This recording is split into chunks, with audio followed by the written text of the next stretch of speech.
What's up, Habs fans, hockey fans, near and far?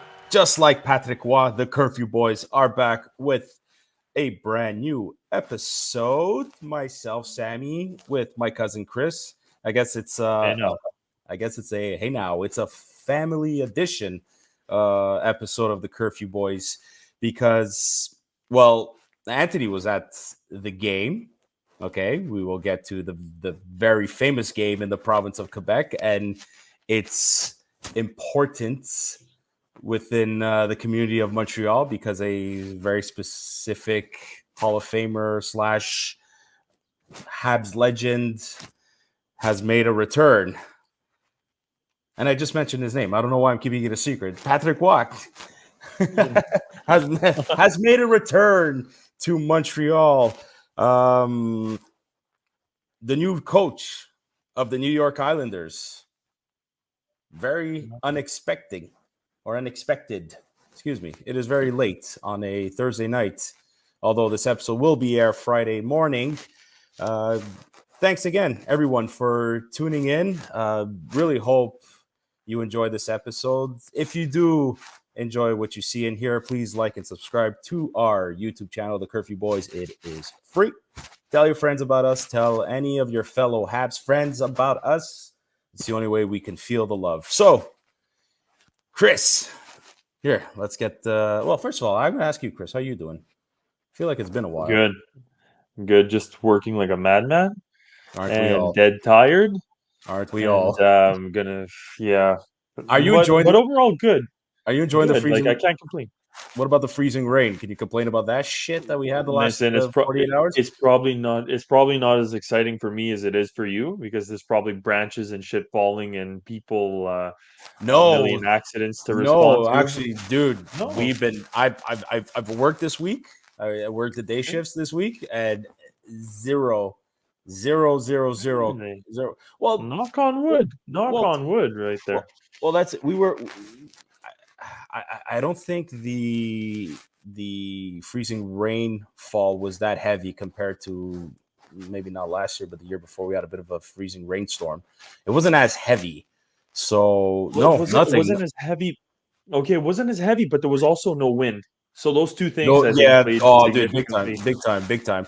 And to be quite honest, the roads weren't that bad.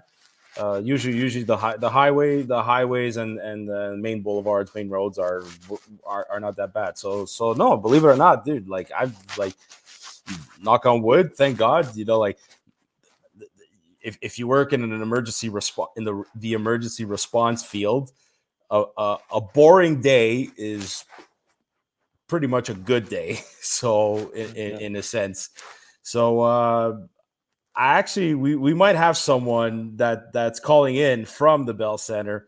Like I mentioned before, Anthony was at the game, and it looks like he's trying to make his way onto the Curfew Boys episode.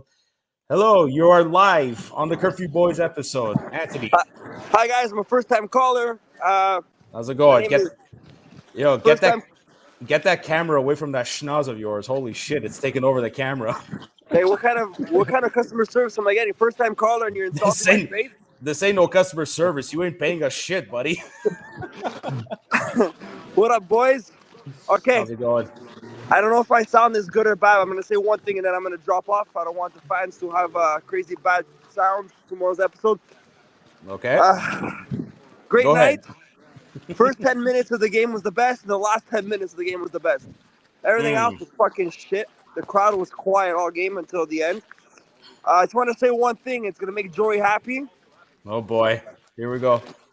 And coming from me, the fucking Gallagher lover, I just want to say, or the Gallagher fan, he pissed me the F off tonight. Okay? Okay, I'm sorry, but that was a stupid fucking hit. Sorry, I'm swearing and there's kids in front of me. Hold on. This won't be edited for our episode, but these guys have to block their ears. But anyways, that was a horrible call. I don't know if you guys saw it, but it was a horrible hit. It costed us. It could have costed us the game. Islanders is fighting for the wild card spot. We're behind trying to get that wild card spot. That would have given Islanders a point. Scoring 2 goals in that 5-minute major, horrible. I really hope I really hope there's some discipline towards Gallagher, not only from the league, but also in the dressing room. I hope Martin St. Louis does something about this. This is ridiculous. It's not the first time this season that he cost us the end of the game. That's all I have to say. Thanks for your call, Anthony. And that's it. That's all I have to say. But anyways, go Habs, go. Overall, it was a good game. Defensively, he played very well. Very well. Sam Montembeault was. If you want to add value to someone on the game, let's add value to him. But he's going to be our number one goalie. But just to say, he kept us in the game. And that's it. Have fun, buddy. Don't get too drunk. Enjoy. All right. On to the next caller. Bye, guys. All right. Have a good one, bud. Well, that's all the time that we have for Anthony, our caller, and we'll be moving back on to your regular programming.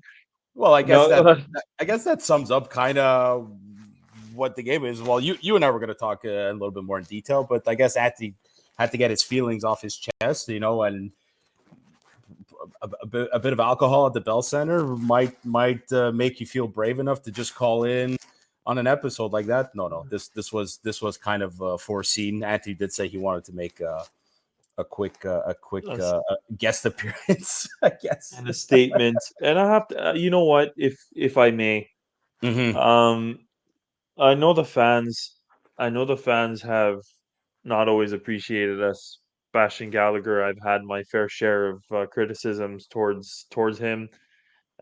Joey's evidently been a little bit hard. Well, a little bit. He's also been very hard on Gallagher, but I think we're getting to a point where he's most of the time, unless he's getting a good pass, he's chasing the game. I wrote it in the chat. I think he's a third period penalty magnet. The guy is always getting penalties at the end I of the don't game. understand. Even the game that you and I. Yeah, I don't get it. Even the game that you and I were at, it was against Columbus. Like he's getting, and that's not the only game. It's constantly in that hits. I thought Anthony was going to go down. He just used the wrong word, and I think I'll correct him on behalf of all the listeners. The call was a good call. That was a horrible hit. You want to say the penalty was bad? Yeah. He said it the second time, but just to make sure that hit was. That's exactly what we don't want in our game. And you know what? I know you're gonna say like, oh come on, like this is rough, this is too bad, but like are too rough on the guy. But I genuinely do not want him playing. As the less he plays, the better. And honestly, I hope the league suspends him 2 or 3 games. I think it's going to be 2-3 games that the Canadians have an advantage. Seriously, and it's sad to say. It's sad that the guy gave his heart and soul to this team, but at this point in time, he's trailing behind. And I think we also made the joke right when the second goal went in. I wrote in the chat. I said, "Look, Kent Hughes is picking up his phone calculator to check what the cost of buying this guy out is because I'll check that out after on Cap Friendly."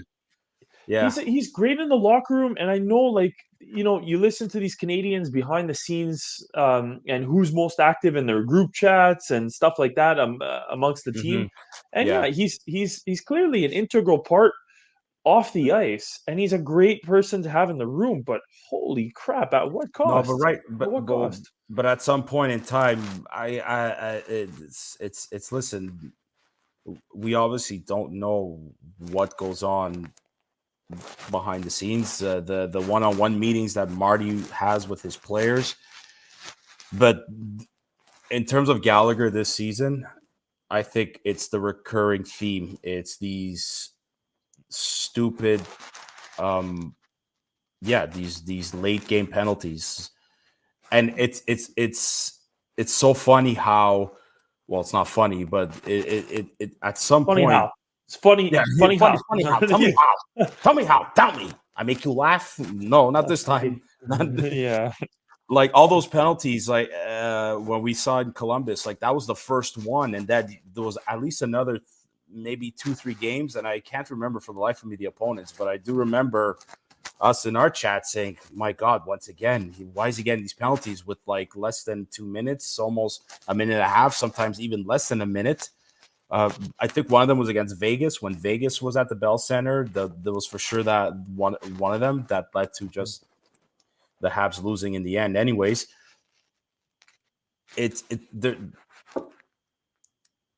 like a lot of those penalties, they're all like these high sticks because he's not moving his feet, and if he is, he's just at the age that he's at, and the amount of injuries he's had, and just the wear and tear on his body, like he can't keep up. And I was at the game on Tuesday, unfortunately, when they lost against Ottawa, and you watch him play. Like the only good thing he does is when he gets the puck in the neutral zone, like he is able to bring it into the zone, but then after that, he loses it. He doesn't know what to do. He doesn't seem to know what to do with it. His head is down, and he obviously is not a guy with hands, so he can't really, deke a player. He can't beat a player one-on-one by deking him with the puck. Like it's just I don't know if, I mean, I'm not that I don't know. It's hard for me to admit, but it's got to be said. The truth is that I think the game has become way too fast for him, Yeah. and Well, after every play, like he looks gassed. Now again, I know I'm just talking about based on one play or one game, excuse me, but it's multiple times we see it this season where like, and he has to play that way. He has to go balls to the wall every shift because, or else forget it. Like he's really not going to stay in the NHL anymore. But like it's way too. I think in my point of view, I think the game is way too fast for him. you know what? I love what you said. It is too fast for him, but I do feel that he's genuinely overcompensating, being too aggressive Mm-hmm. in order. And again, you said he doesn't move his feet. I'm going to translate that to he's not fast enough. I'm not going to Mm-hmm. say he's lazy. That is one thing No, that is no, still it's his not very that. last. Exactly that, but he's too slow. His game is an aggressive game. He doesn't really have any more goal scoring impact or really point production. He's potted a few goals. I think he potted more goals than I even expected him to do Sure, this to, sure. to get this year. But that being said, that high level aggressiveness and slow footedness is leading to penalty after penalty. And like, there's a lack. I'll add in one more extra. It's just a lack of control of his stick. Like the penalty, and I guess I'll wrap up. Like, Yeah, I we know. shat on him enough. We'll move on to something a little bit more positive. We won the game tonight. We just hung on, Mm-hmm, but yeah, that what happened tonight. You know, he's probably gonna have to answer for it next time he plays against the Islanders. mm-hmm. He's gonna get suspended. I think that's it's a 2 to 3 game Yeah. suspension Well, if minimum. yeah, My humble opinion. well, I think it's if he gets an in-person hearing, it's an automatic suspension. But again, for the Yeah. life of me, I don't remember if it's an automatic minimum 2 to 3 games. I want to say I like, oh fuck, like for the again I got to go. I thought it was automatically 3 games if it was But an in that's person. what I'm thinking too. Like whenever we'll look at the analysts on Twitter tomorrow, like for sure somebody's is gonna tweet about it.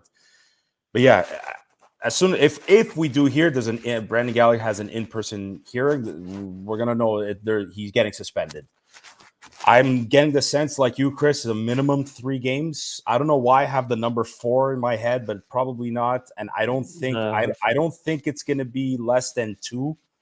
But I'm with you. I'm expecting a 2-3 game suspension.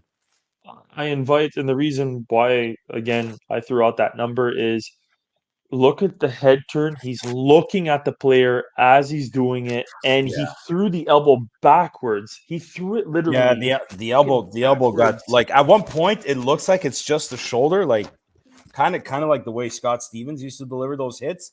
But then at one point, like I don't know if it's a follow through with the elbow, but it clearly the head was targeted. There was no, like, Yeah. if he would have hit the chest, even if it would have been a late hit, it would probably have been called interference. But at least you're getting a 2, and you don't give the Islanders that chance to come back. So Yeah. it's I hate it because I like the guy too, and I know the constant debate about his contract and all that, but it's hard to defend him in this particular play. And you know what? It's one of those things where I kind of look at the other side of the coin here. If that happened to one of our players, we would have been losing our fucking Yeah. shit. We'd be demanding a fucking ban from the NHL, which I know I'm exaggerating a little bit, but we would have demanded like a suspension and a game misconduct and all that. It was merited to Gallagher tonight, and it sucks. You don't want to see that to happen to anybody. You don't want to see your player delivering that hit and getting suspended and getting kicked out of the game. But like I said, I think you know what, Anthony might be right on this. I think despite the suspension, I think after that, I wouldn't mind Marty being like, man, it's more than once you do this to us. You're kind of leaving me no choice here, and maybe you're gonna get the night off, like a healthy scratch, or maybe I don't know if he's gonna get demoted to the fourth line. But I mean, look at the players that they have right now. But Maybe that A starts to unsew unstitch, itself. Yeah. I I know that would be don't a know. fucking dick move, but Well, like it could in all happen. Hey, seriousness, Joel Thornton got his C removed at one point in his career, and they gave it to Joe Pavelski. So anything's possible. well, the guy who I would slap it on in a heartbeat is your first star of the game. Unfortunately, I don't think we could put the A on his jersey because he's going to be gone in 2 seconds. But Sean Sean Monahan's Monahan, trade value is going up, man. It's unreal, unreal. And to think that this guy has slowed down because of all the injuries, that at one point I was calling him RoboCop because or you could call him RoboCop or Darth Vader because all of his limbs seem to have been like falling apart. But man, he looks like he's aging like fine wine so far this year. And knock on wood, he's still healthy. And we know it's out there. We know it's out there. He's going to get traded. And the asking price is a first round pick or a very good prospect and a second round pick. We know it's out there. And I think a team like Boston will pay for that, especially them at center. I think maybe a team like Colorado might pay for that. I think a team like Winnipeg, especially if they're seeing that Scheifele right now, he's a bit in and out of the lineup because of injuries. I'm predicting those three teams. But right now, as long as Sean Monahan is a Montreal Canadiens, he's the only outside of the top line, outside of the Suzuki Caulfield. Mind you, they removed Slavkovsky. It's 2 games in a row now where Slavkovsky gets removed from the first line. Which actually, Chris, I know you said you were very unhappy about that. I was happy because he was paired up with Monahan. And if you're gonna remove Slavkovsky from the first line, if you're gonna remove him from Nick and Cole, I'd rather you put him with Monahan, which is what Marty did.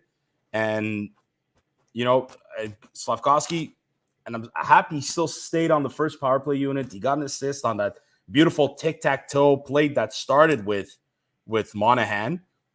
It was in the bumper area, feeds to Slav. The Slav's playmaking skills is there, man. yeah, 100% agree. And that I think that's why I couldn't agree more. If Slav is going to be demoted to another line, I'm super, super, super happy. This traffic over here, but I'm super happy that it would be with Monahan. Look, all that to say, Slavkovsky, I loved him on the first wave of the power play. I thought that was one of his best, like you said, hell of a play, hell of a pass.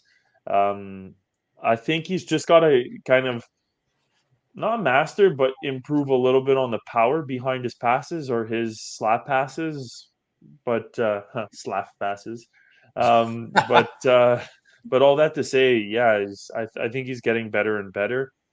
Um, yeah, yeah, all around entertaining game. I wish the goals were a little bit more spread out to make it more enjoyable rather than the first, Well, like that was Anthony said, the first 10 it was minutes and the last 10 yeah, minutes. it was a great first period, but it started with that whole Patrick Watt tribute there during the singing of "O Canada." That was cool. Like the Bell Center and the Montreal Canadiens, they know how to put on a bit of a tribute show, and and I didn't expect anything less from the fan reaction. Like that was it was giving me goosebumps in my living room just watching that poor. I think it was Sherilyn Toka that was singing the national anthem. I think at some point, like she was not caught off guard, but like I don't know if she felt distracted while she was trying to sing. But at the end of the day, like it was a cool tribute, and you knew that was coming. It's been like what when was the last time Roy was coach for the The Avalanche? Avalanche, was it a decade? It was almost a decade ago. That's Almost how quickly it went. 2014, I think, was the last year he coached. Yeah, I was Some still in school. I was in school. Like, holy crap. what Crazy. was I doing in 2014? I had just started my course in CJEP for firefighting. Yes, that is true. I got in 2014. Yeah, so God. man, it's almost it's almost a decade that we haven't seen him. I think it's great for the NHL though to see Patrick Roy come back, and I think I loved his energy. He's got such a personality, and it's like the NHL is one of those, like PK Subban. PK Subban opened up, and it's not only him, but he, like, John Tortorella. mm-hmm. I love that man. I think he's exciting, and in a certain sense, I don't want to say he's good because he's not good for reporters and stuff. But anyways, He he's hates still them. entertaining. He's a controversial figure. Patrick Roy is the same thing. He brings so much emotion and energy. Just, I was surprised at his composure after the hit against the player. I think they took it as an opportunity to kind of get back in the game and get things swinging. But Patrick Roy loved the energy. He was going up and down the bench. Ardes was showing Mm-hmm. it up and down the bench, Yeah. yelling, shouting. By the time he did the interview with Mark Denis, he was losing his voice. Yeah, I Love realized it. that.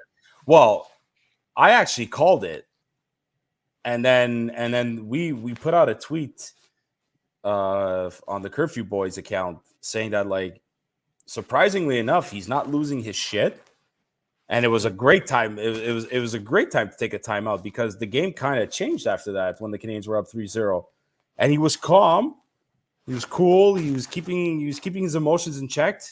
And I think at some point I was able to read lips. He's like, guys, like we have all the time in the world. Like, stay calm, forget about that. Like, again, as best I was able to read his lips here while he was speaking, but he got the boys to stay calm. Like, it was perfect. It was in terms of stopping the bleeding, he did it. Yeah. And you could tell that's a bit of like that's experience as a coach. And to go back to your points, how like you feel like he's like a Tortorella thing. To me, I think the Islanders right now are feeling the same way the Canadiens felt and we as fans felt when they hired Marty St. Louis. Like a breath of fresh air, a winner, an ex-NHL player, a legend, Hall of Famer.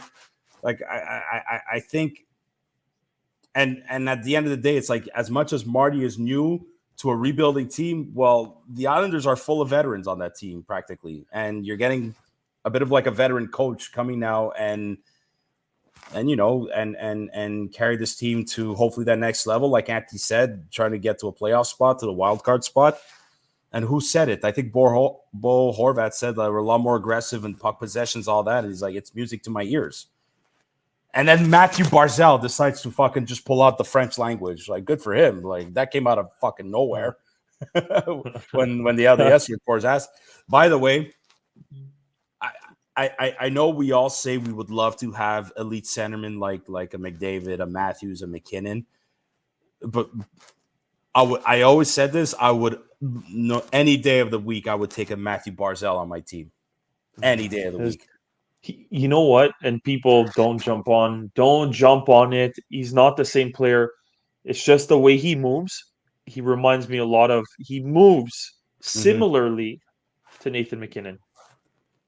Yeah, I'm not saying up and down the ice. I'm not, but Yeah. but when he just like turns on a pivot, the Mhm. right-handed, like, there are flashes. There are little Yeah. flashes and elements of Nathan Nathan McKinnon McKinnon's the behind it. best hockey. Nathan McKinnon's the best hockey player in the world right now.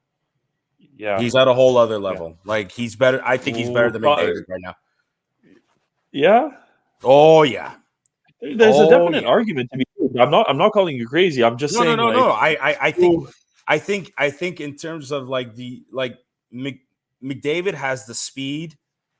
I think both of them have wicked fucking hands, and McKinnon just what he skates like. We'll get back to the Habs talk here, but look, McKinnon scored a hat trick the other night. He skates with like that killer Maurice Richard intentions. It's insane. you, you know what's funny about what you're saying? I find Nathan McKinnon is going to be a faster. Well, I can't go down that. I can't go. He's a faster, but I can't say it. I can't say a faster Sidney Crosby because Sidney Crosby was arguably the best. I think he's up there with I, the Gretzky, and the points yeah, don't yeah. show it. But I think Sidney Crosby is one of Even the at the age. Oh yeah, absolutely. I agree with that. Even at the age. top four best players ever to play the game Look what he's doing at the ever. age of 37. He's unreal, Crosby. Don't get me It's wrong. just Crosby's up there it's too. it's just Crosby is not. He's so much more. What Marty was saying about an elite player, he's so much more than a simple player. Mm-hmm. He's he is everything you need in a leader and a winner, more importantly. And Yeah, I think yeah. Nathan McKinnon is what I'm trying to say. Again, he's not the same style of player, but I think Nathan McKinnon is the most well-rounded They have the same top mentality player. though. Exactly. He's got that Crosby responsibility, the Mm-hmm. two-ended or 200-foot game. Whereas you take Matthews, okay, bravo, Matthews, you're scoring goals, but we're not going to necessarily win with you. And McDavid, he's uh, McDavid is mind-blowingly good offensively. I don't think there's ever been as good of an offensive player, but all-around Mm-hmm. player. I think again, McKinnon is a lot closer to following in the footsteps of Crosby and But that's being that exactly that. team changing I all think around element. I think McKinnon is an all round better hockey player than McDavid. McDavid's like you said, the offense he's unmatched. Or maybe there's McKinnon just right below him. But in terms of and they're both centermen, so like there's a lot more responsibility on their shoulders. And I think McKinnon is better at Oh yeah. the centerman responsibility role than McDavid is. That's all. But like you give me one or the other, and like I'm gonna go streak naked down the street of happiness. But back to the game. Listen, just tell me Yeah, yeah, yeah. where and when so that I don't fucking be anywhere within a 10 kilometer radius. I won't even let you know. How about that? You're not even gonna know about it. You'll probably hear about it next time you come over, and Katrina tells you, and how much of an idiot that. Anyways, so the start of the game though was kind of going a bit in the favor of the Islanders because they were out like at one point in time the shots were like I think 5-0 for the Islanders, and I'm there thinking like oh my god, once again are we going to be really seeing once again what we saw on Tuesday night against the Ottawa Senators, on Jesus Christ, on last Saturday against the Bruins, and even the Thursday night before that. Twice now against the Senators. The Senators have our numbers, and even the Bruins too. Like those are two division rivals that fucking have our numbers. Like I was so scared that here we go again. We're gonna be seeing this shit. But you mentioned Montembeault. Fucking those two big saves really, I think, kind of like got the team going. Like, hey, listen, let's wake up here and have a better start. 100%. Montembeault has been dialed in. He, I think you opened up the stats. He had how many saves? 44. It was like 42 saves on 45 shots. Yeah, he got. Either I have the stats here. Yeah, he had 43 saves on 46 shots and .935 save percentage. Yeah. Yeah. either way, man, Monty has been a key player in making sure that the Canadians stay in the game. He's given them a chance. He's been there at the beginning of the games, like we just said, Mhm. when the team is still just warming up, it seems. Um, so yeah, hats off to him. Really, really, really happy. with Well, his play. he wanted a redemption game for himself after Boston.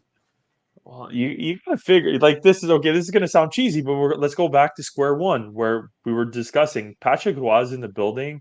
Like, Mm-hmm. what kind of French Canadian goaltender Yep. Yep. from here with Yep. Patrick Roy in the building? Like, Yep. Yep. there's just something special about this. There's something Yeah. special about that, no Absolutely. matter what. Absolutely. Yeah, I agree with that. I think he had out of the three goaltenders that we still have on the team, I think he had a bit more of a reason than the other two to really put on a show tonight. You know, Oh yeah. absolutely. Like I said, and you know, that's very well said. With Roy in the building as a French Canadian goaltender, for sure, a kid growing up watching him, or knowing about him, seeing whatever highlights or watching the tail end of his career, probably. Yeah, absolutely. He made those two solid saves at the beginning, and then listen, the Canadiens' power play this year is an example of the Canadiens this year. As they paint the global picture. There's some nights where they're gonna look amazing, and there's some nights where it's just awful. Like against the Senators on Tuesday. Oh my God, we goal. well, there was that shorthanded goal that was given. There was another 4 power plays that I remember that they just couldn't get shit together. You know what I mean? It's that man, that's hockey. But this game, they were really able to keep control of the puck. What was really better this game is that they were able to handle fucking passes. The game against the Senators on Tuesday, oh my God, they couldn't receive a pass if their life depended on it, especially in the neutral zone. So many neutral zone turnovers against the Senators on Tuesday. It was night and day with this game, at least. What you said earlier rings so true. I don't understand what the hell the bug is, like the mental bug, whatever you want to call it, the mental block. Mm-hmm. Um, the Senators have our number. It's wrongfully like it's everything. It's everything. They play smaller. They play like today. I have to say it's been one of my biggest criticisms. I'm not saying that the Canadians were mowing down the Islanders, but like I remember Gouli laid a pretty damn hard Mm-hmm. check. Mm-hmm. They were like I was actually happy to see them finishing their checks and going Yep. and like reminding the opposition that like, hey, we're here, keep your head up. Like I find that always happens to the Canadians, and I find that's Ottawa playing against the Canadians every single time. They're intimidating us. But like at this point in time, you take Cole, Gallagher, you take the smaller guys out of the picture. We have a pretty big group of defensemen. We don't have players that are Yep. overwhelmingly easy to intimidate. So I don't know. I don't understand what the hell is up with Montreal versus Ottawa. It pisses me off. And talking about that whole intimidation factor, Montreal just I'm gonna say it like this. I'm gonna start off by saying please be patient with Arbor, Oh my God. freshly back, because That's Arbor it's okay. he needs to catch back up to the NHL speed. He's It's not there. Give him some time. but here's the thing about Arbor Jacki. First of all, I was okay. When I say I'm on the fence here about Arbor Jacki being back, I'm not saying he doesn't deserve it. He deserves to be back in the NHL because you could tell in the minors he's an NHL caliber player, and he did everything he was told to do with Laval, and then some. He was defending. He wasn't fighting as much, although towards the end, I think he even got fed up with the fucking Belleville Senators like the rest of us. And you know what? He fucking put them in their place. Good. Good. But he wasn't taking stupid penalties. He wasn't losing his cool and all that. He was playing well defensively. Had amazing chemistry with Logan Mailloux, by the way, who, Scored interesting, 2 goals. who scored another 2 goals the other night. And I'll give you an interesting stat about Mailloux. And again, the Curfew Boys tweeted this earlier today.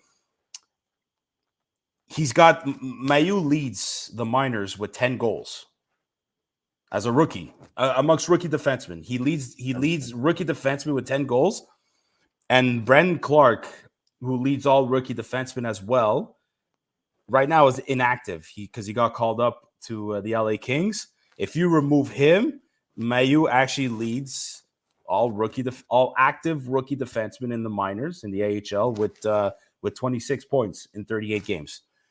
And a lot of that has to do with Jack-Eye. A lot of them has to do with them two being paired together. So my point in all this is that Jack-Eye, he's back. And I think we were all, and it had to be against the Senators. I think we're all expecting, we're not going to get pushed around. We're going to win. He's going to score. He's going to fight. It's like, no. What we're asking him to do is the reasons why he was sent down in the first place. Like, yeah, if he scores, that's great. That's the cherry on top. But Arbor Jack-Eye playing the third pairing on a Stanley Cup contending team, that's going to be his role. And it's fine. It's perfect. It's perfect. If he's the number 4 eventually in the future, it's because he worked his ass up. He worked his way up. If he's a number 5, that's the perfect role for him. Like here, hold on. How long did he play tonight against the Islanders? Hold on a sec. I have the stats here. Forwards, no. Defense, Jack-Eye. He played 11 minutes and 42 seconds. He played the least amount, but that's okay. But he also got a bunch of did he get 2 or 3 penalties? He got 2 penalties. He got 4 minutes. But listen, I get it. He has to kind of readjust to the NHL speed. That's okay. It's if he's playing third pairing minutes, that's fine. It's completely fine. He's paired with Jonathan Kovacevic. The guy's gonna help him out there. That's okay. He's got to play a simple game, and all he has to do is just either clear the puck from the zone or clear the fucking net from the crease. That's it.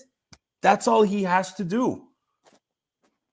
100% agreed. And like that's why I'm saying, and I started with what I started with, is just be patient, let him get readjusted to the speed.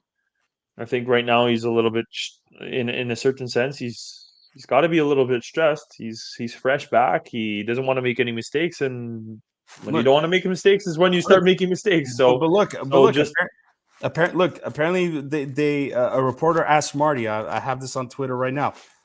They asked him, like, he had 2 penalties tonight and he had one last game in the third period. What do you think about it, considering he just came back from the AHL? And Marty says, like, I don't like it. Of course you don't like it, but we want him just to play a simple game, and he's just got to keep his emotions in check. Like, and again, just like Brendan Gallagher, you can't be taking stupid penalties. You can't, especially the lazy penalties. The lazy penalties, those are the worst. And it's the ones that Brendan Gallagher, and not just Brendan Gallagher, the team was getting a bit of a habit of getting those stupid lazy penalties, especially in the third period, because they're just not moving their feet. 100%. And I think, like I said, I don't even have a comeback to that. I'm just here saying yeah to that. I think a lot of things, like you said, I'd like to say we're going in the right direction, but it's what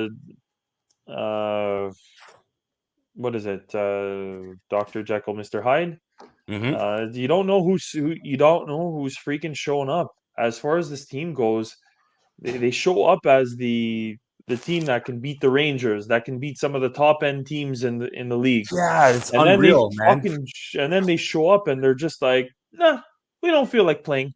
It's the Kovalev syndrome. It's literally, but the whole team has caught it. The only guy that's been on has been the only guy that's been on clearly with his point streak is Cole Caulfield.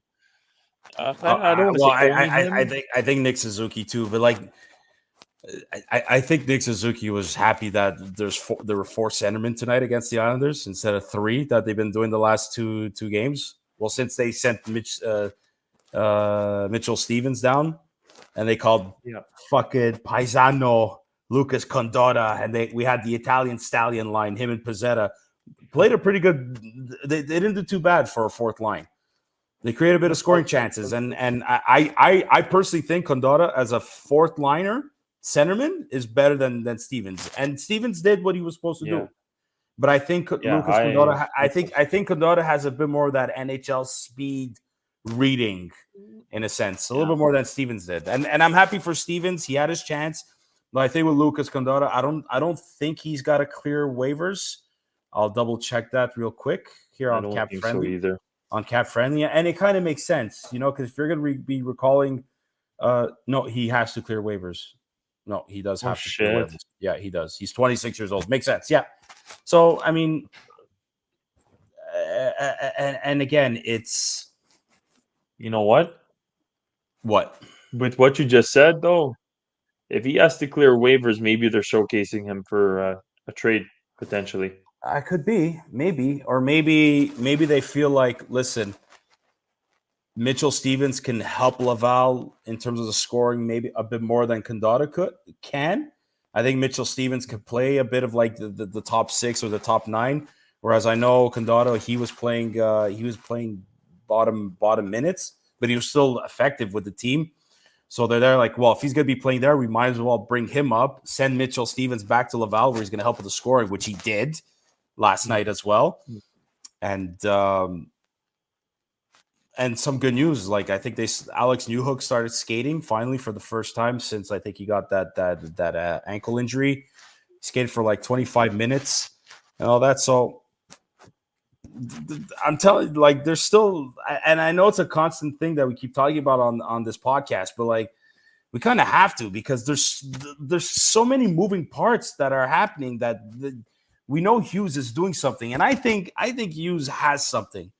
I think he has something with Monahan, and they're just waiting. I'm sure an offer is there. I'm sure an offer is there. It's other team. He's waiting on other teams. And by the way, did you hear multiple offers were made for Arbor Jacka and they said no? Yeah. Well, that was a part of Kent Hughes's press conference that we covered last time around. He openly said, he goes, "Look, Arbor's a part of the plans, and we're not trading him." And thank God, because I'm again, you said it, and I'm going to say it again. Arbor Jacki is going to be essential when the Montreal Canadiens are fighting for a Stanley Cup, because he's going to be that. Look at Vegas. McNabb, 1,000%. number 3 on the Vegas Golden Knights, the guy who's punishing other players, the guy who's got all your star forwards keeping their head up and not coming in so bravely. That's our guy. He's gonna do what Sherrod did. He's gonna do exactly like Ben Sherrod did. 1,000%. Exactly. They're both Hamilton guys. You really think Ben Sherrod's not gonna tell him that when the day comes that the Canadiens make the playoffs and go as far as they can, hypothetically speaking, they make the finals? You really think Ben Sherrod's not going to reach out to local boy Arbor? Of course he is, and Arbor's going to play exactly the way. What? I was just about to say, depends if Ben Sherratt, how much he enjoyed his time here in Montreal. But I'm sure he did. I'm sure he did. But what a goal by Cole Caulfield, huh? What a goal! What a goal! It was amazing. It was. But you know what? It was very, very gratifying. I feel as though there's a one-star player on every single team who does that kind of dangle very quickly, gets it. It's been so long since I've seen a Montreal Canadian player do it, and not accidentally. I'm not talking about Jake Evans randomly dangling some player completely out of the blue and shooting it top corner. You're like, what the hell was that? That was a beautiful goal. That was a star player on the Montreal Canadiens, ripping around the defenseman, deking the shit out of the goalie, and burying it. Like you said, what a goal! Well, and I think that even the way Suzuki fed him the pass too was pretty sweet. Like, just to have that awareness that he's coming. Yeah, I know you're coming. Don't even have to look at you. I just have to drop it right here on the ice, and you're gonna pick it up and do your thing.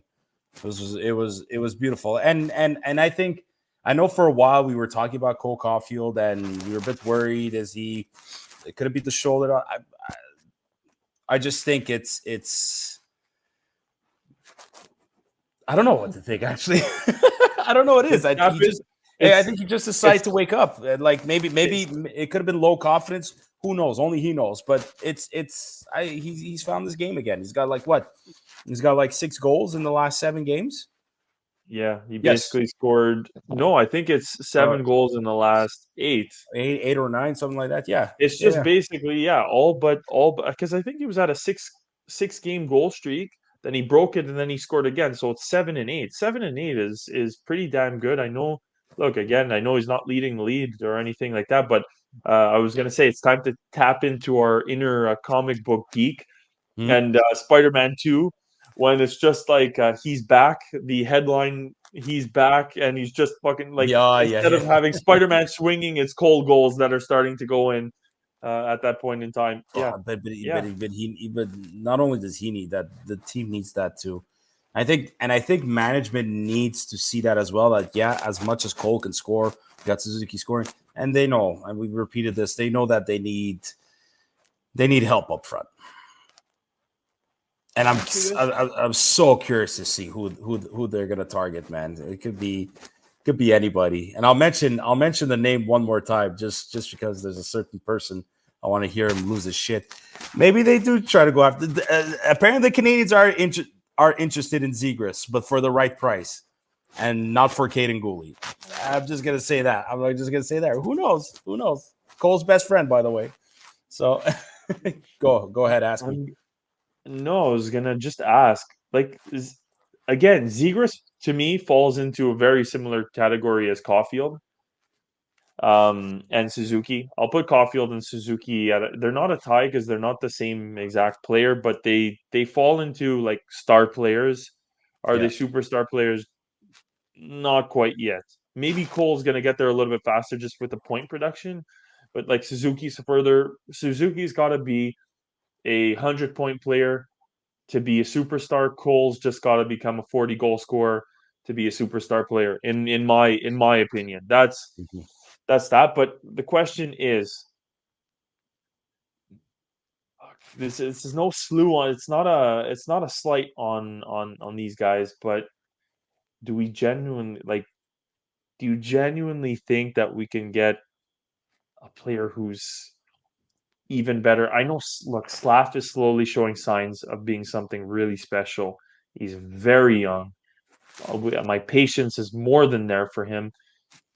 But like, I'm not talking McKinnon. I'm not talking McDavid. I'm not talking Mhm, mhm. Crosby or Ovechkin. Yeah. Fuck the people in Toronto. But I'm not naming any names from there.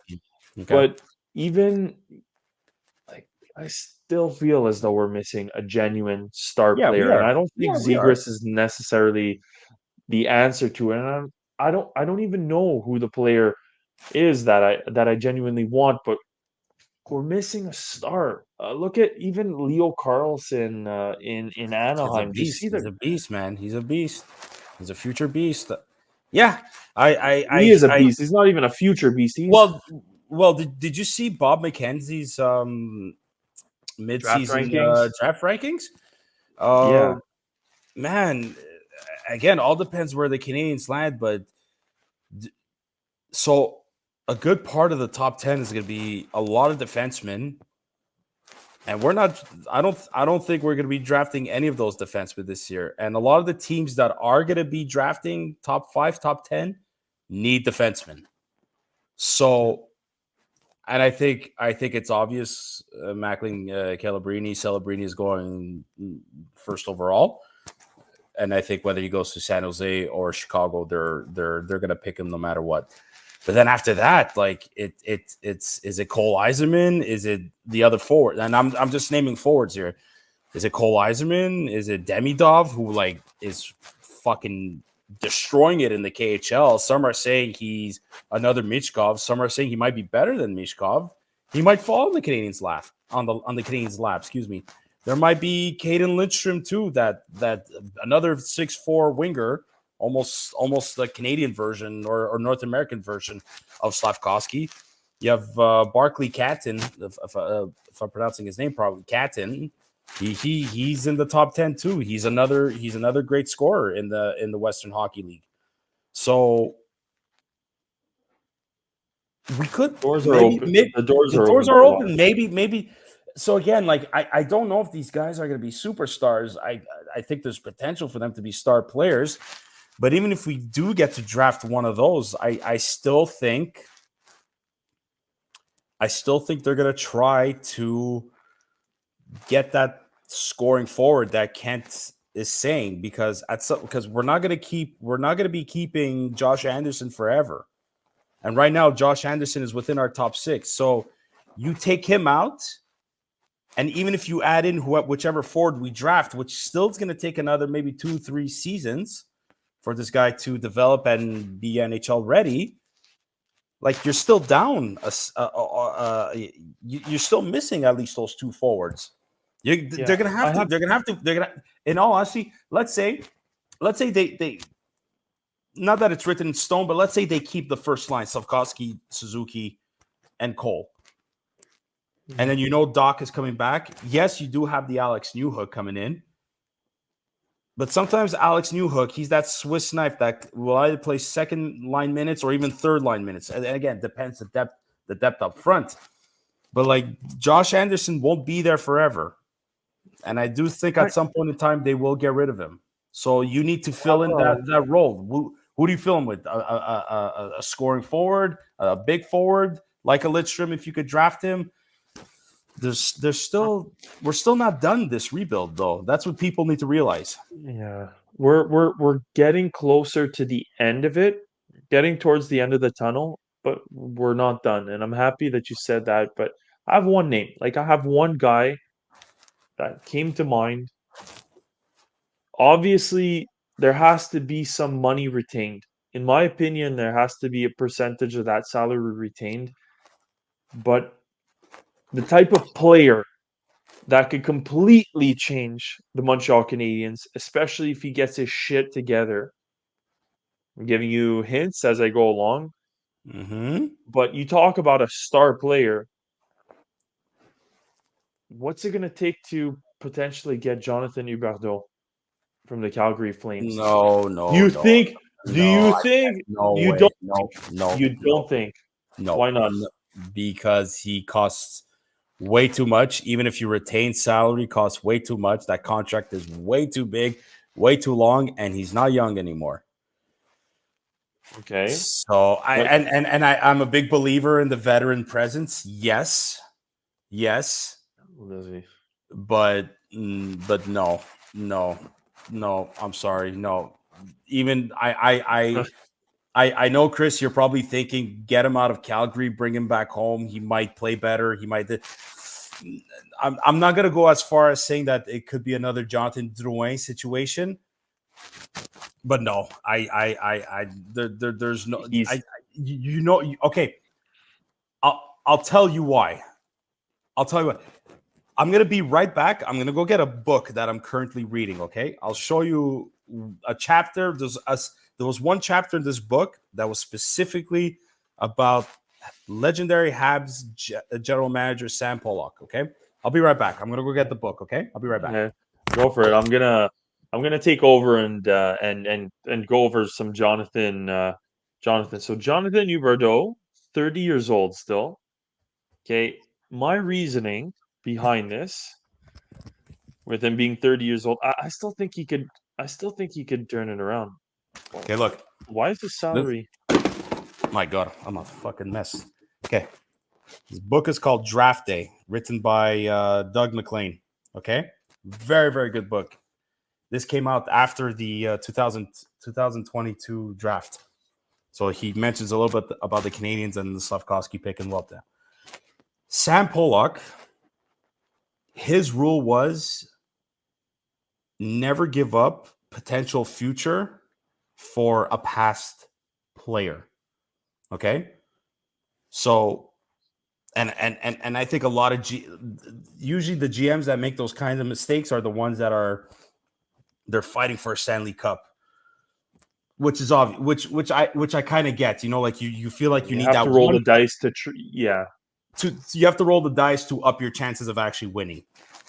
I understand that, but Sam Pollock, like the trades he made to acquire Ken Dryden, the trades he made to acquire Larry. They drafted Larry Robinson. Anyways, yeah, just for example, especially a trade like that for Ken Dryden, you're getting rid of somebody that already played in the league but still good for a future. And I don't believe you should give up anything for a past player like Jonathan Huberdeau. Like he's I don't think it's the thought of it is maybe it's because the name Jonathan Huberdeau and the success he had in Florida. Just no. I didn't realize that this was, I think, the first year of 8 years. I thought he Yeah. was like, I thought he had 5 No, years left. dude. No, No, dude. he's He's locked in forever. okay. So That I'll be contract. honest, I didn't know it. That's Yeah. my bad.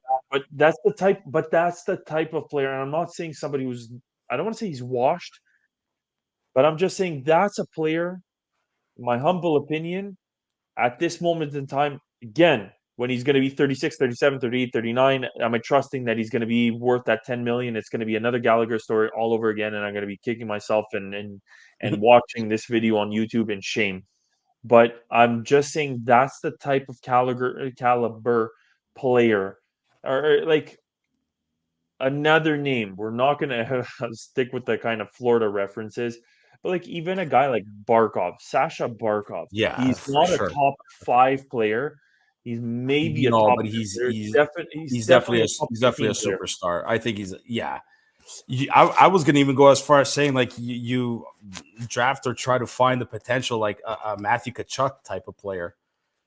I would love that. You know what I But what mean? I'm trying to say is let's say we're going for a cup run in the next 3 years. And I know some guys are young, and we obviously don't have a blind knowledge of all the contracts that are going to be expiring and which players are going to be on the block or whatever. Even okay, you said earlier he's in and out of the lineup. He's injured right now, but if the time comes, even a player like Mark Scheifele. Mark Mm-hmm. Scheifele he's not like super amazing, but that's still a player who changes the team But I think completely. yes, Um, I'm gonna stop you right there. I could see some kind of similarities between him and Kirby Doc 100%. But in terms of I'm just saying, stature, centerman. Like I think like I know we said we hope that Kirby Doc could be like a Ryan Getzlav, but like they're kind of like even Ryan Getzlav and Mark Scheifele, they kind of have that same power forward centerman esque type of game, and I think that's so what we're hoping Kirby Doc could be. so then you know what? Simply put, then you might go back to that very name, and it might make a lot of sense, especially factor in Kirby Doc, because I think I will say this: I think Kirby Doc has the potential to be even better than Nick Suzuki. Come Well, a at me, lot of bro. people think, But no, a lot of dude, a lot of people think that Kirby Doc might be the number one centerman and I'm Suzuki number not two. the. It was a figurative come at me, bro. Not you, but just like No, anybody no, no, listening. no. Well, for sure, no. They'd But be arguing. I think you could have you can make an argument or a case that like yeah, you might have some people that could agree with you on that. Yeah, I think Kirby Doc, if there's a great relationship between him and Slavkovsky. Mm-hmm. Imagine him, Slavkovsky. You're missing, in my opinion, you're missing that right winger. You're clearly missing that right winger. If does Philip Machar kind of slot in as a right winger, Well, even though that's he's a another. centerman? Well, he could, Is he but again, genuinely a yes, second maybe. line? Well, But I don't think. that's where Do you want to this know? is this is where the emotion is coming into play, because I think that's where we're missing one star player. We're still missing. I agree, and I 1,000% agree. You want to know where I think Philip Machar is going to play and who he might play with? I think as a third line, one day we're gonna see a line of Owen Beck centering Philip Machar and Joshua Roy. And Josh Ottawa, 110%. I'm in agreement with that. I think that could be a third line for this Montreal Canadiens team. I think that could be a stellar third line. That could be one of the sneakiest third lines. This Remember the egg line? Eller, Galchenyuk, Pre-Coke, and Gallagher when he wasn't run down. That was a yes, damn good yes. line. You want to know the level of effectiveness I want that line to be is the Yanni Gord, Barclay Goodrow, Blake Coleman line that the Tampa Bay Lightning had. That's all they were missing. And again, I under okay before but for sure in the comments people are gonna be but Tampa Bay had Steven Stamkos and Braden Point and Nikita Kucherov, and then they had Andre Palat and Alex Killorn. And I know, I get it, I understand. I'm just saying, in terms of like the scoring power that we're missing up front, that we might get via trade, probably, maybe, hopefully, plus whoever the Canadians draft at the 2024 entry draft, top 10, hopefully, I think they will. They could get even in the top 5 again. That's even better. You add in those 2 forwards. This is why I think Joshua Roy, as I think I want to get to him a little bit later on. But as much as I think like he did what he had to do with his short time with the Canadians, he's going back to Laval. Does what he say. We're going to see Owen Beck with the Laval Rocket next year. We're going to see Philip Machar with the Laval Rocket again next year. I think those 3 can make an excellent third line. Yep. I think so too. I think Owen Beck is one of the prospects that's been flying more recently under the radar. I think Joshua Roy, honestly, the way he played here in Montreal, the moves that he's pulling off and his confidence Very all cerebral around, player. Very cerebral player. he's gonna be a really I think he's gonna be a really good player. I think he's gonna have the talent of a top 6 guy. But if I'm just saying, the Montreal Canadiens are competing for a cup, I still think ideally this guy is going to be a highly talented third liner. And not that he's a third liner. It's like you just finished saying, the Tampa Bay Lightning, they have guys who are playing on the third line that have no business being third line players. So like Yanni Gourde went straight to the first line on Seattle, when he and that's the type of thing that has to occur. I look, I genuinely think the more and more the name gets tossed about, Suzuki, Caulfield, and Zegras, there's a beautiful ring to that. And then there's Doc with Slavkovsky, and I'm just saying, who is that right winger? Is it an Alex Newhook? Is it a player is it the player that they draft eventually this year? I don't know, but We haven't even thought about Alex Newhook. Well, but again, that's the thing. It's like I'm convinced Alex Newhook, if he didn't get injured, he'd probably be at 15 goals right now, close to 20. Hopefully, maybe. I would like to think that at least. I mean, he was one of the best goal scorers on the team before he got injured. Like nobody else was scoring. It was only defensemen that were scoring, and he was so. It's. I'm looking. I'm too curious. I'm just looking at some of the free agents. 2024, there's nothing really interesting, but in 2025, technically, some of the free agents, Tavares and Marner, screw off. Jamie Benn, no. Mikko Rantanen, Nick Backstrom, Sidney Crosby, Leon Draisaitl, Ryan Johansson, Brent Burns, Victor Hedman, Kuznetsov, Dmitry Orlov, Aaron Ekblad, Brock Besser. Interesting. Brad But I don't know. I don't know if Vancouver's going to give him up to free agency. I don't think so. But again, I am a believer of having that veteran leadership in the room, like that veteran player. I don't know who it's going to be, but maybe at that point, like maybe Suzuki does become that veteran. Maybe Slavkovsky a little bit. Not Slavkovsky, excuse me. Cole becomes, maybe if Doc stays healthy, he could be that kind of veteran player as well. I don't know. I keep saying it. If we're looking at a right winger or a guy at least with a right-handed shot, there's just something. And I know there's a huge tie to everything, the Misfits and everything, but Jonathan Marchessault, I think Jonathan Marchessault would fit like maybe, yeah, on a line with Doc and Slavkovsky for a good price. Yeah, maybe. How much is he making though? That's I think he's making that much, and I think he's gonna end up with like 7. Oh yeah, he's a free agent at the end of the. Maybe, could be. You sign him for maybe if you could sign him for like 3-4 million max for like the next 3 years, while the salary cap goes up, you keep him, you let him play a I little bit more, you I finish his career in Montreal, probably. Yeah, could I be. think he's gonna get. I think he's gonna get more like 6 million. But I'm willing. Like I'll be honest, Mm. I'm willing to pay 6 million for a guy like that, and then You and then gotta get. There's other Kent contracts you has. got to rid of. You got to get rid of I'm other contracts first.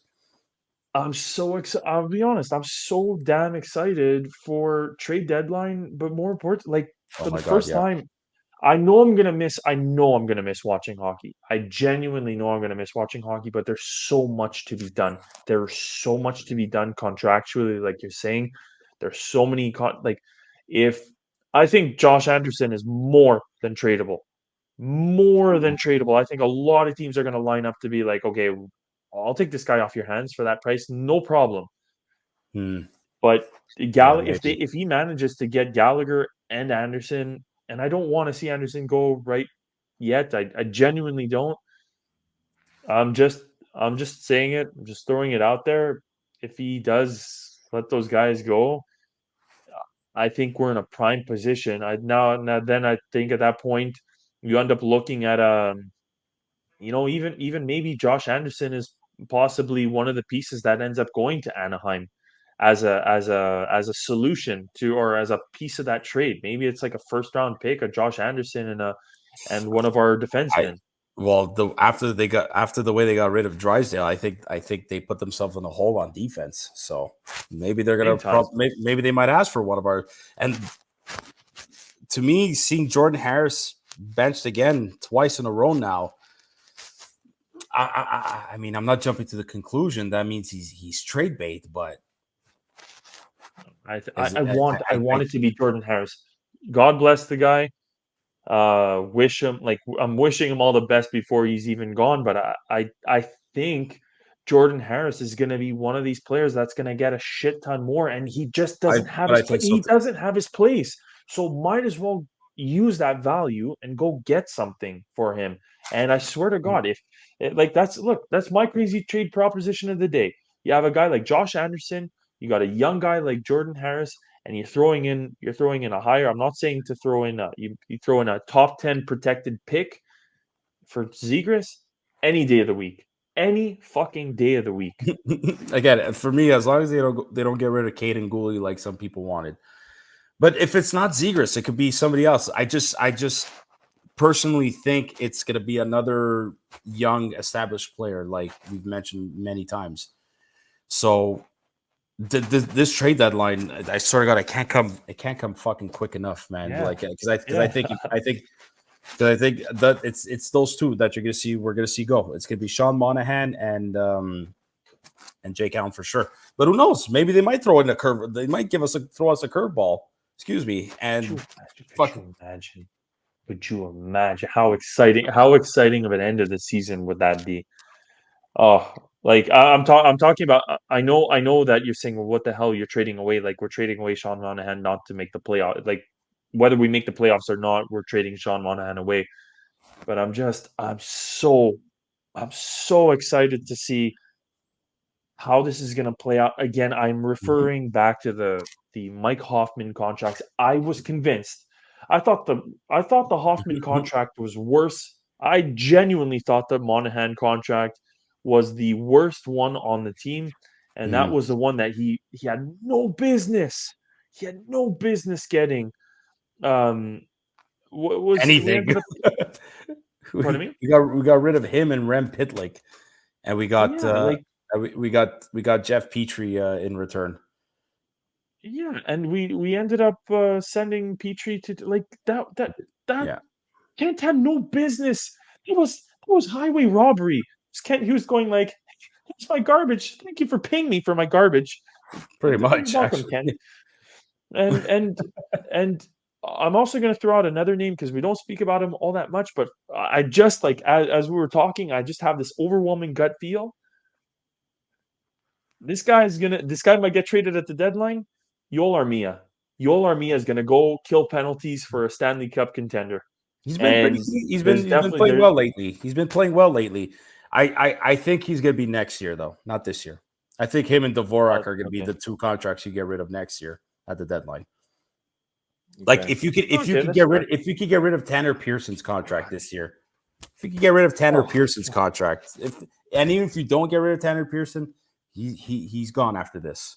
So it's again, we're gonna slowly come to a conclusion here, but like especially after that loss against the Senators on Tuesday, so many people on Twitter were pissed, and they're all like, "What's the vision about the what is this management doing? Terrible. This rebuild is not working." It's like, holy fuck, guys! Like like this is why Montreal can't have nice things in the to put things into perspective. Like a rebuild takes fucking time. We're only in year 2 of this thing. Like, do you guys not understand that? Not you guys, but like what a lot of angry Habs fans You need to people. realize is you people, yeah, exactly. The product that we see on the ice is not the final product that's going to hopefully take us to the promised land here. It's not. The only ones that are going to be part of this future are look, let's go through the names real quick up front. There's Suzuki, Caulfield, Slavkovsky, even though he's injured. It's Kirby Doc, even though he's injured as well. Alex Newhook. Those are the 5 forwards I can think of right now. Okay, and on Josh defense, Waddle, throw in. I know he's not a part of the team, but he's in the minors. Yeah, I'm okay, just okay, talking okay, about the guy, like what we're seeing right now on the ice. Right now, it's those 5. okay. Okay, and on defense, it's Caden Gooley, it's Arbor Jacki, and I really do think it's Jaden Struble. There's a big question mark around Jonathan Kovacevic. Savard's going to be gone. Is Mike Matheson going to stay? There's a big question mark. And then even in goal, like as far as we know, it's Montembeault and Primo. We're all waiting for Jacob Fowler to come. Yeah. So it's we're killing time. We're literally killing time until that guy's ready. You got to get rid of the contracts of Armia, of Dvorak. If Monahan's gonna happen. Sorry, Josh Anderson. One day he's gonna be gone. Sorry to say again.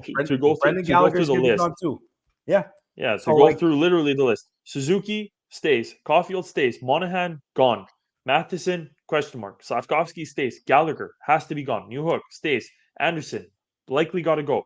Jake Evans likely going to go the second that Owen Beck is ready or Philip Machar is ready. David Savard, he's got to go by from now to when it's going to be competitive team. Him through next year, yeah. Gooley, staying. Armia, gone. Pezzetta, likely gone. Maybe. I don't know. Maybe Florian Jacki, Arbor's brother, probably takes over his spot. That's exactly Kovacevic. 7th defenseman or gone. Pearson gone. Dvorak gone. Ilonen is going to be he could be a hell of a trade bait. Maybe, probably. Harvey Pinard, also another guy that could be very good trade asset. Still don't know yet. I want to get rid of Harris. I think gone. Struble, I think he's a lock. I do think he's a lock. Jacki, lock. Kirby Doc, lock. And Weidman, gone. And then you have Allen and Montembeault. It's there's still going to be another. It's still another 2-3 years, like until this team is fully established. And I mean, like fully, like this is the roster. We finally put the pieces together. We're gonna live and die with this roster, and then we're gonna we still need time. This team still needs time. Yeah, the list that we just went through, that's like 50% of the team. That's half of the team. So, that's 9 different players that are no longer I'm not saying we take for granted, but those are 9 players that we're not going to be used to seeing on the ice wearing the Montreal Canadiens jersey. That's it. And so oh man. Yeah, with that said, we started off this episode saying, "Oh, let's have a nice short and sweet one," and it's just as long as all the others. As long as all the others, just but it just continues with this team though. Like it's just like I tell you what, we said it ever since the very very beginning of the Curfew Boys podcast. Like this team is like the NHL soap opera, like on the East Coast in Canada. Fuck the Leafs. We're Canada's team. Okay, so. Yeah. And let's having be said clear. that, let's be clear here. Okay. All right. I guess we're going to conclude on that, Chris. To our listeners on YouTube, thanks once again for tuning in. If you are someone that keeps coming back, we thank you so much for the love. If you're somebody new, please like and subscribe to our page. Greatly appreciate the love. Share it with a friend of yours. Subscribe. It is free. You can hear all our episodes on your podcast platforms like Apple Podcasts, Spotify, Google Podcasts. We thank you all for the support once again. Listen, Canadians won. They beat the Islanders. They snapped that 3-4 game losing streak. When do they go back before the bye week on the All-Star? They're going to be Saturday against the Pittsburgh Penguins, and then it's they're going to be off for the week for the All-Star weekend.